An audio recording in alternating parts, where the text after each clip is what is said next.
Good afternoon and welcome to the Family Research Council today. My name is Nathan Ottman. I'm the lectures coordinator here at FRC, and it's my privilege today to introduce two speakers.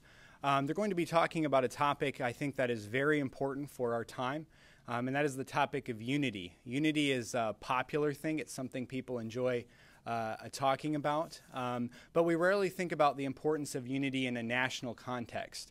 And I think as you listen to the lecture today, you'll find that our founders believed that unity, and specifically union within our country, was an important part of our political founding and an important part of our culture and our preservation as a nation. Matthew Parks is an assistant professor of politics at the King's College in New York City, where he teaches courses in American political thought and political rhetoric. He has written and spoken on the American founders, Abraham Lincoln, and the generation of statesmen in between. He is the co-author, with our other speaker, Dr. David Corbin, of Keeping Our Republic, Principles for a Political Reformation. He lives in New York City with his wife and 3 young children.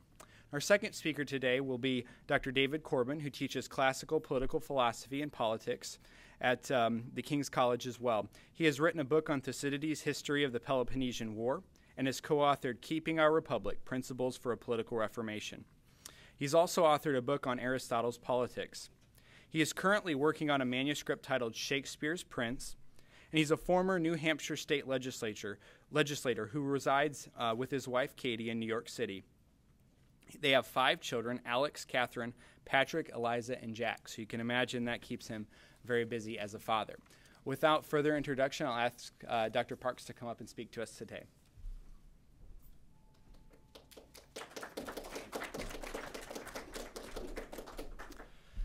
It's a real pleasure to be here, although as a conservative Christian, coming down on the train from New York to Washington, D.C. is kind of a out of the frying pan into the fire kind of experience. But in fact, we're actually very glad that Family Research Council is here in D.C. The King's College is in New York City. If there's any hope for overcoming the division that we're going to talk about today, it's not likely to be found in Christians and others like-minded disengaging from an increasingly unchristian and now sometimes anti-Christian culture and public square in order to find security and comfort in long driveways and high hedgerows. On my subway ride to the train station this morning, I read these words from Jesus in Luke 6 that seemed appropriate to the occasion. "Woe to you when all people speak well of you, for so their fathers did to the false prophets. But I say to you who hear, love your enemies, do good to those who hate you, bless those who curse you, pray for those who abuse you." May the King's College in the city at the center of American finance, media, and culture, and the Family Research Council in the city at the center of American politics heed this warning and be faithful to this charge. We're going to divide our time this afternoon into 3 parts. I'm going to begin with some observations on the founders' understanding of the relationship between union and unity. And then Professor Corbin will talk about how pragmatic progressivism, if he can say it better than I, challenged and redefined the understanding the founders had and the consequences that have followed. And we'll save some time at the end for questions where we'll hope to make the connection between some of our observations and some of the more particular matters and questions of the day. Now, I hope you'll bear with me because I want to begin with a couple of founding era quotations that cannot be easily compressed within 140 characters. So the first is from the anti-federalist Brutus, probably New Yorker Robert Yates, who argued in his first essay that the American people were too different to be safely joined together in close political union. These are his words from that essay. "In a republic, the manners, sentiments, and interests of the people should be similar. If this be not the case, there will be a constant clashing of opinions, and the representatives of one part will be continually striving against those of the other. This will retard the operations of government and prevent such conclusions as will promote the public good. If we apply this remark to the condition of the United States, we shall be convinced that it forbids that we should be one government. The United States includes a variety of climates. The productions of the different parts of the Union are very variant, and their interests of consequence diverse. Their manners and habits differ as much as their climates and productions, and their sentiments are by no means coincident. The laws and customs of the several states are in many respects very diverse, and in some opposite.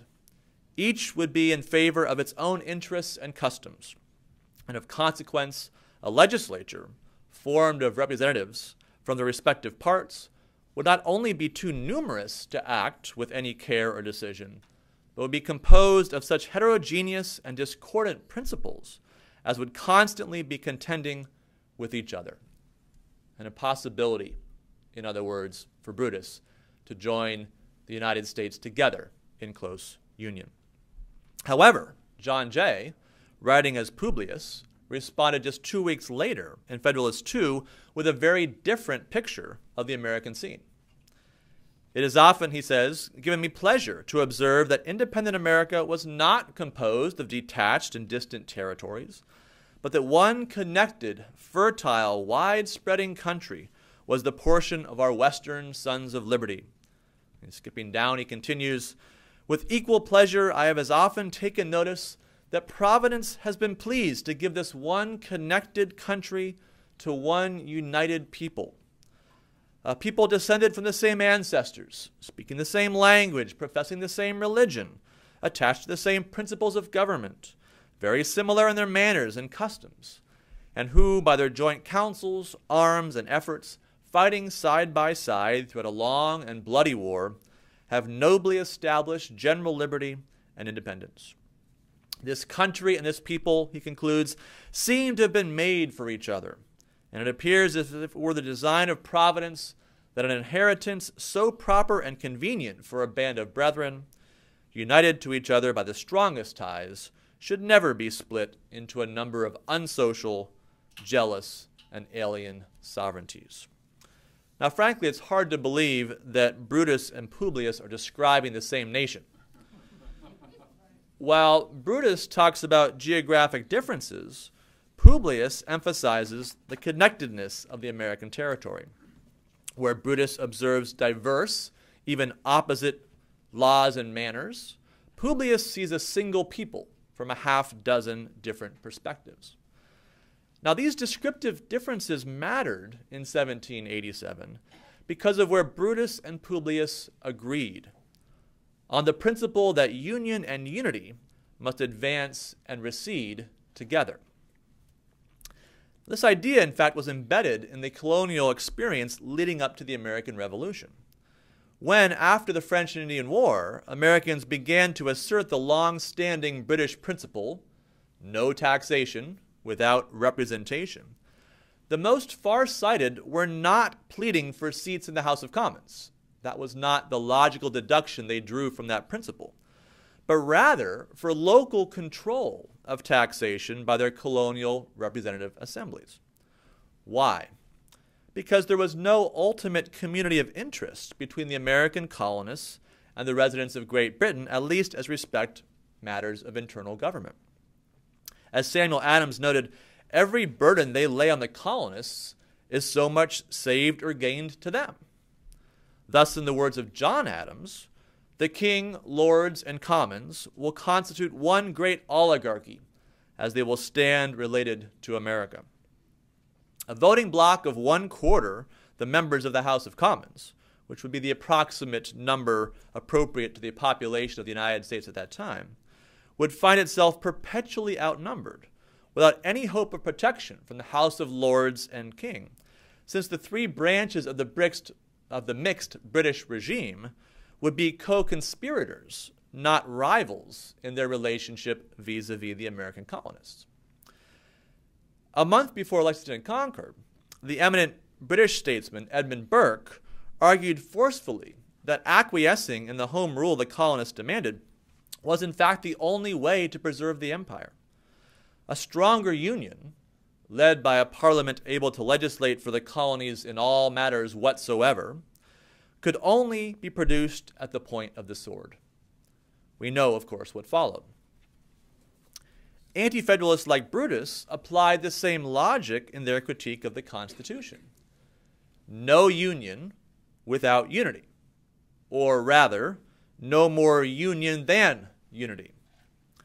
under the Articles of Confederation, states it enjoyed a large measure of fiscal autonomy, committed, at least on paper, to supply the funds the National Congress requested, but free to do so as they pleased. In practice, this had also meant if they pleased, much to the consternation of the Federalists. Advocates of ratification like Jay and later in Federalist 14, James Madison, may have overstated the unity of the American people in their day. They did so, if they did so, recognizing that the strength of the American Union was not a question with merely domestic implications. Most of Publius's case for union, presented in essays 1 through 14, concerns relations between the United States and the world. A stronger union would allow the United States to become, quote, the arbiter of Europe and America, unquote, as Alexander Hamilton would put it in Federalist 11. While a divided United States would be subject to all the trials and dangers attending that condition in a world where the strong do as they will and the weak suffer what they must. Now, this is an important matter to keep in mind as we consider the contemporary implications of this founding era debate. If our disunity undermines our union, and therefore our strength, we must consider, as Jay put it in Federalist 4, that whatever may be our situation, certain it is that foreign nations will know it and view it exactly as it is, and they will act toward us accordingly, as we perhaps find to be the case today. Now, though there may have been some anti-federalists who could be plausibly suspected of opposing the Constitution out of concern for personal interest, more high-minded and thoughtful critics like Brutus saw in the contest over the Constitution a milder repetition of the colonists' struggle against the British, against a union more firm than the modest unity of the American people allowed. James Madison offered Publius's most sophisticated response to Brutus in several critical Federalist essays. On the one hand, he did not deny that there were important differences of interest among Americans, the consequences, as he put it in Federalist 10, of the intersection between the diversity in the faculties of men and their self-love. In an extended republic, however, Madison argued, contrary to Brutus's claims, that these differences could actually promote political peace, since, as he synthesized the point in Federalist 51, a coalition of a majority of the whole society could seldom take place on any other principles than those of justice and the general good. If Madison was correct, division produced by divergent interests would ironically be more dangerous where there was less of it.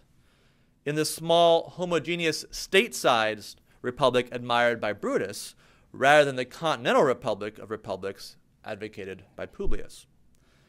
But notice, too, that Madison's acknowledgement of the variety of interests present in an extended American republic does not preclude him from speaking of justice as such, or of a general good.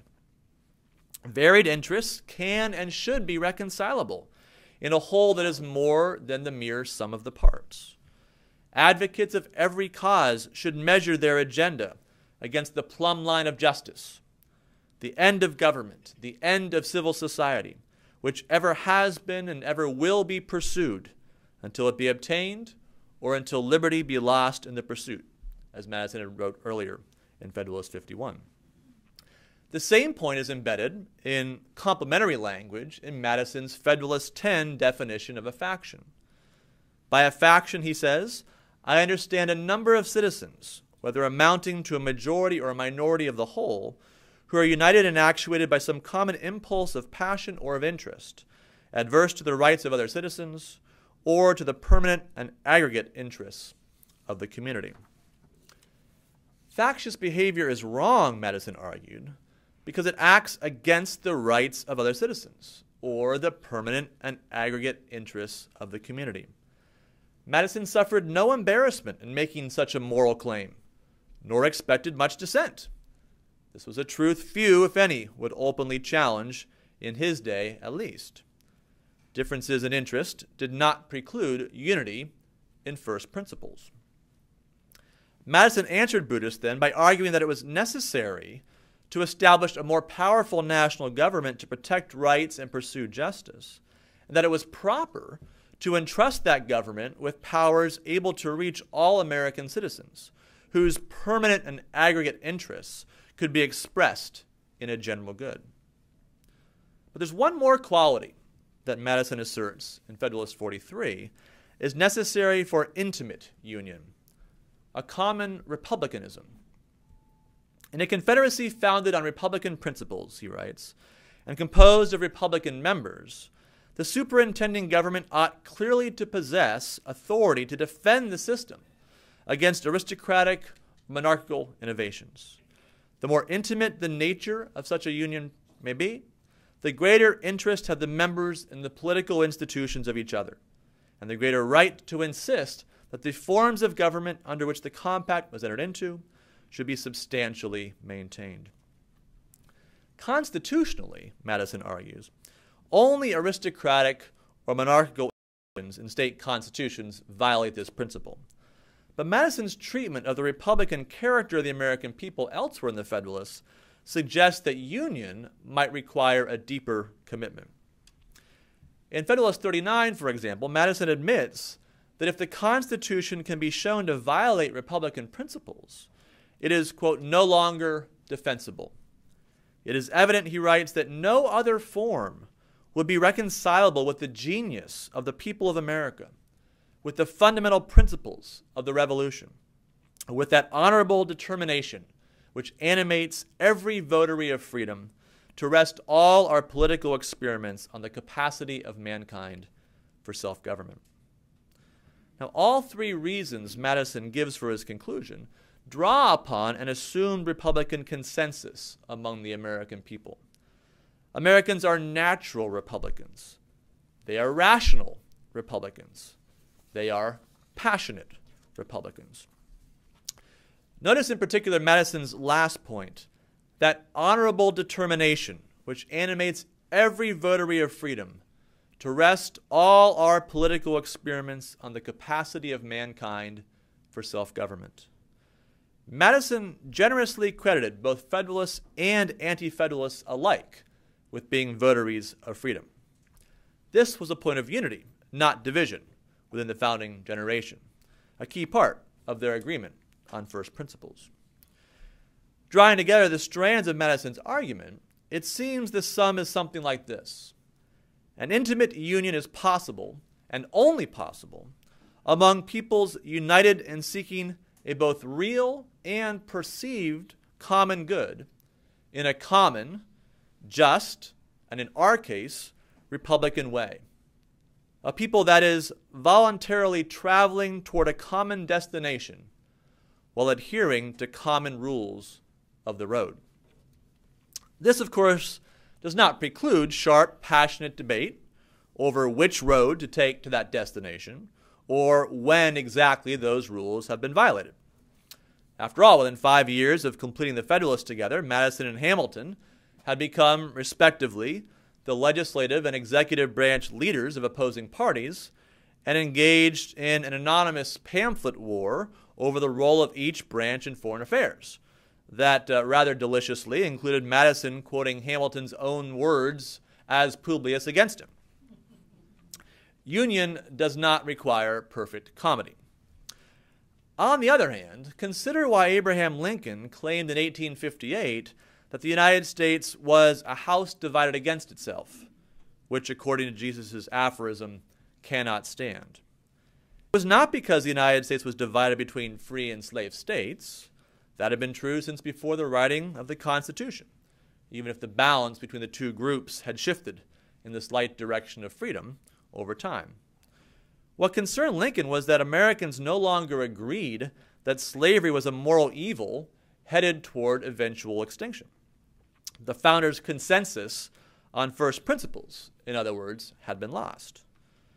This produced a crisis for the nation that Lincoln expected would be resolved by either reaffirming the founders' moral judgment and placing slavery back on the road to eventual extinction, or forcing, by judicial decree, slavery into every state and territory.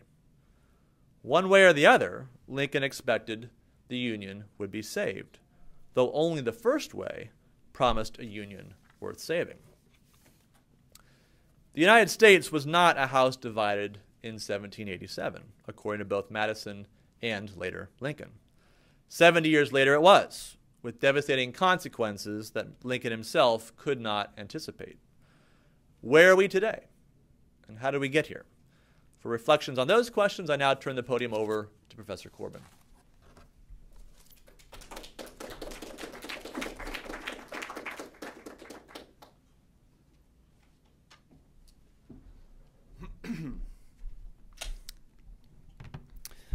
I want to second Matt's thank you to the the Family Research Council. I shouldn't call it federal, that was a Freudian slip.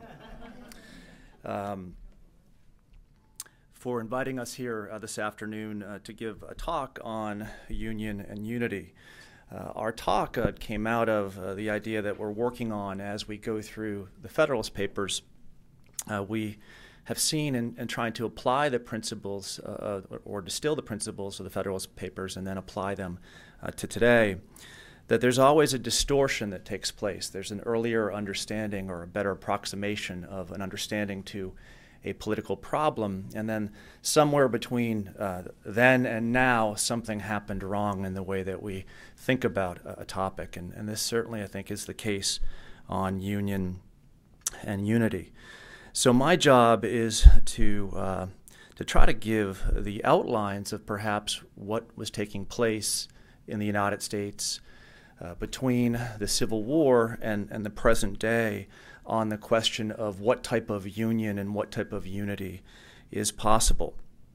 If, as Professor Parks has proposed, that the founding generation thought that union and unity advance and recede together, how was it that after the Civil War, many Americans would come to approach the prospects for political unification with much greater zeal? It would seem that a Civil War would have driven division into the country rather than the hope and the belief that we could achieve greater unification. Did a spirit of malice toward none spread through the country and usher in a new era of good feelings in the United States after the Civil War? Was the Union victory over the Confederacy in the Civil War so total that it ushered in an age of political homogenization? Did the founders' Republican and federal consensus reemerge after fighting a bloody Civil War? Were sectional, cultural, and political lines between the different parts of the country more blurred after the war? The answer to each of these questions ranged from a definitive no to an incomplete yes at best. Why then the post-Civil War heightened drive toward union and unity? Lincoln offers a clue in positing, I do not expect the Union to be dissolved. I do not expect the house to fall. But I do expect it will cease to be divided. But upon what basis would the American house cease to be divided? In his 2001 Pulitzer Prize-winning history, The Metaphysical Club, MIT historian Louis Menand offers one of the more interesting explanations of the intellectual and political forces at play shaping American political culture after the Civil War. Menand examines four influential American thinkers: Oliver Wendell Holmes Jr., William James, Charles Sanders Peirce, and John Dewey. And he writes at the beginning of his work, for the generation that lived through it, the Civil War was a terrible and traumatic experience. It tore a hole in their lives. To some of them, the war seemed not just a failure of democracy, but a failure of culture, a failure of ideas. As traumatic wars do, the Civil War discredited the beliefs and assumptions of the era that preceded it. Those beliefs had not prevented the country from going to war. They had prepared it for the astonishing violence the war unleashed. They seemed absurdly obsolete in a new post-war world. The lesson many learned from the war, Menand argues, can be put in a sentence. Certitude leads to violence. Wendell Holmes, James, Peirce, and Dewey all shared the belief that ideas are socially constructed norms employed by men to cope with the world in which they find themselves. To the country's detriment, the ideas that had shaped the pre-Civil War American political community were faulty in that they had precipitated political violence. According to Menand, the lesson some drew from the war was that it was necessary to construct new ideas and norms in the disciplines of law, science, philosophy, and education in order to prevent a second American Civil War. In fact, Menand suggests that Americans, or some Americans, believed that we had to have a new way of thinking about ideas, a new idea about ideas. And these thinkers located that idea about ideas in the form of pragmatism. Thereafter, through the lens of pragmatism, Wendell Holmes could ask, what does the law amount to? Is the law rightly derived from timeless moral absolutes? And Wendell Holmes would say no. The law is simply a reality in which people want to know under what circumstances and how far they will run the risk of coming against what is stronger than themselves. A little Thrasymachus light. And hence it becomes a business to find out when this danger is to be feared. William James would ask, what is truth? Can we bear witness to truths that are not of this world? And James replies, grant an idea or belief to be true. What concrete difference will its being true make in anyone's actual life? How will that truth be realized? What experiences will be different from those which would obtain if the belief were false? What, in short, is the truth's cash value in experiential terms?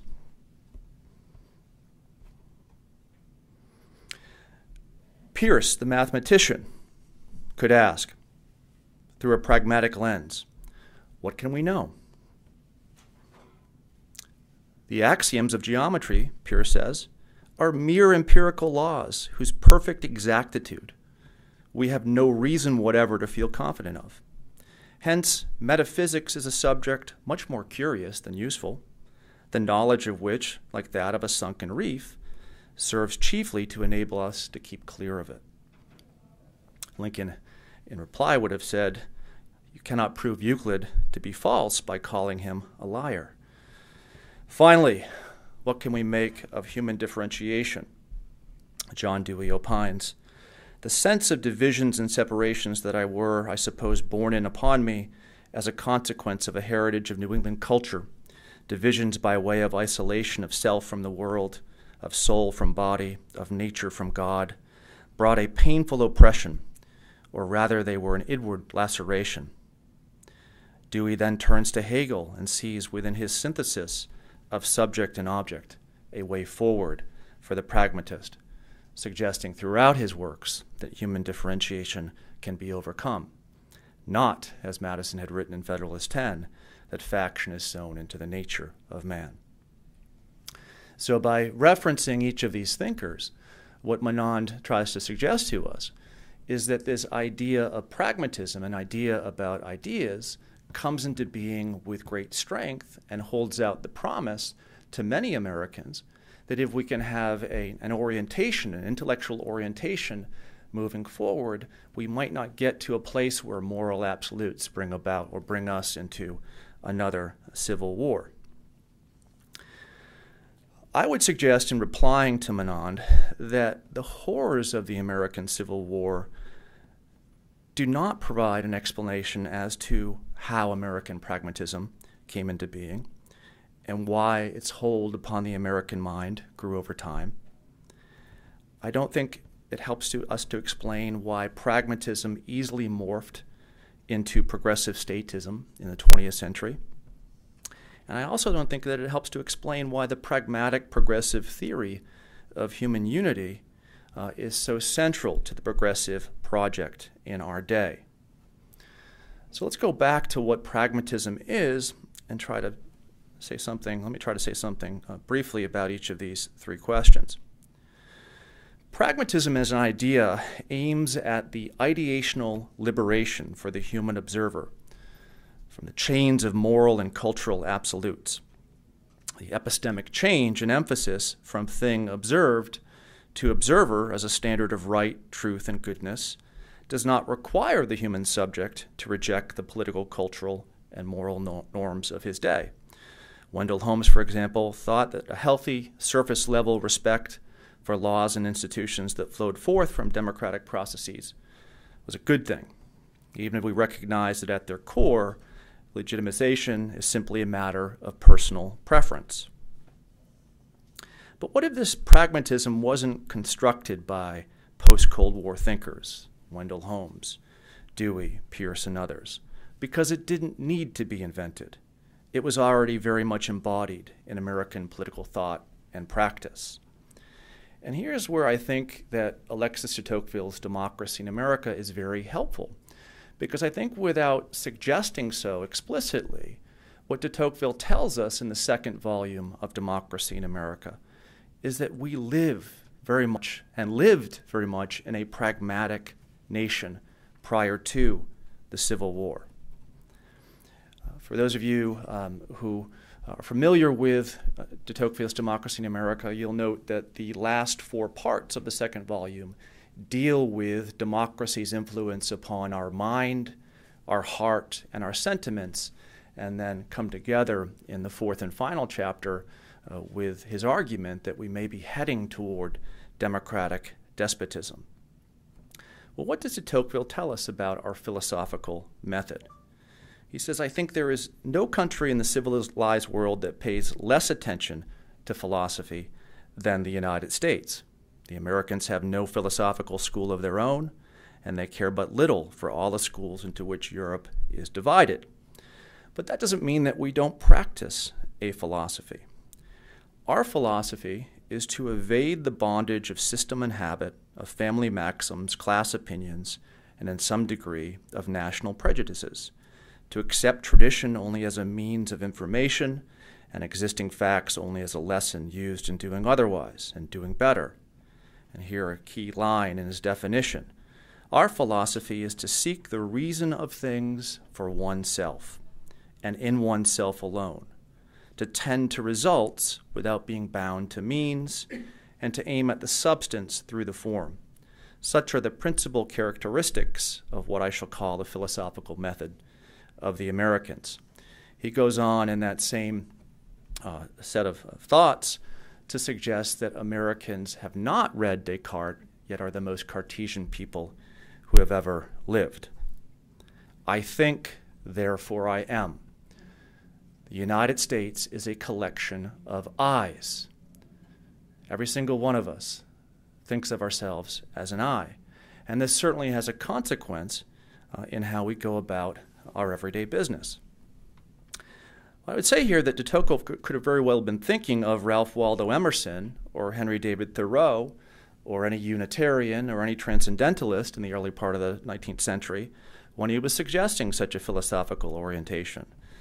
Emerson gives this American scholar lecture in 1837 and says pretty much what de Tocqueville had written of the American in his Democracy in America. He says of the American scholar, the reason why we have hope is that the American scholar shall see that nature is the opposite of the soul. One is seal and one is print. The beauty of the self is the beauty of one's own mind. Its laws are the laws of one's own mind. Nature then becomes the measure of our attainment. Emerson hoped that the American scholar would find truth in self, would have more of a self-centered philosophic orientation, and that this heightened individualism would lead to their philosophic and political liberation. De Tocqueville suggests that our heightened individualism does none of that. Our heightened individualism is not directed toward discovering more about nature and our person and becoming free. We direct our heightened state of individualism to our desire for physical well-being and a passion for equality. The passion for equality penetrates on every side of our hearts, de Tocqueville says, expanding there and filling us entirely. we become individualists who care for our well-being more than any other. It doesn't mean that we don't tend to the relations of ourselves with others. We will, as he will say in the next part of his discussion, think of others. But we don't think of others as being part of the same political organism as ourselves. We give ourselves over to people only to forget about them shortly thereafter. This, in sum, leads us, he'll argue, to the danger of democratic despotism, a danger that will come into being when, as independent eyes, we recognize the other, but no unity is possible because we turn to a state to produce unity amongst us. He says of democratic despotism, I seek to trace the novel features under which despotism may appear in the world. The first thing that strikes me is the observation that we are an innumerable multitude of men, all equal and alike, incessantly endeavoring to procure the petty and paltry pleasures with which we glut our lives. Each of us, living apart, is a stranger to the fate of all the rest. But above this race of men stands an immense and tutelary power which takes upon itself to secure our gratifications and to watch over our fate. That power is absolute, minute, regular, provident, and mild. It would be like the authority of a parent if, like that authority, its object was to prepare man for manhood, but it seeks, on the contrary, to keep them in perpetual childhood. It is well content that the people should rejoice, provided they think of nothing but rejoicing. For their happiness such a government willingly labors, but it chooses to be the sole agent and the only arbiter of that happiness. In sum, de Tocqueville suggests that what would later be called pragmatism satisfies most Americans' desire to secure their physical well-being at the same time that it makes them more and more subservient to the state and to society. Emerson and Thoreau's hope for self-reliant American gives way to a new American whose pragmatic orientation eventually produces the embrace of progressive statism. Yet, as we know in our day, pragmatic progressivism has its limits. You can try to secure unity and union by taking advantage, so to speak, of the fact that we as Americans are naturally pragmatic. And yet, think back to what John Dewey had argued.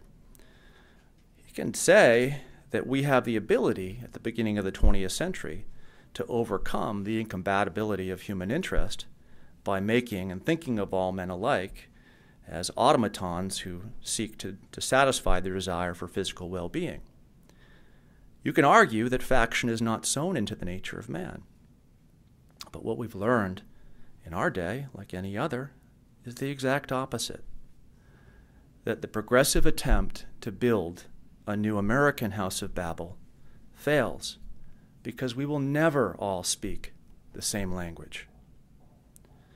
Pragmatic progressivism promises a union built upon human unity and has built up the state's apparatus to arrive at that unity. But here we are, seemingly more disunited than ever. So what sort of union and unity can Americans expect in the 21st century, given the state of public discourse on issues that divide us?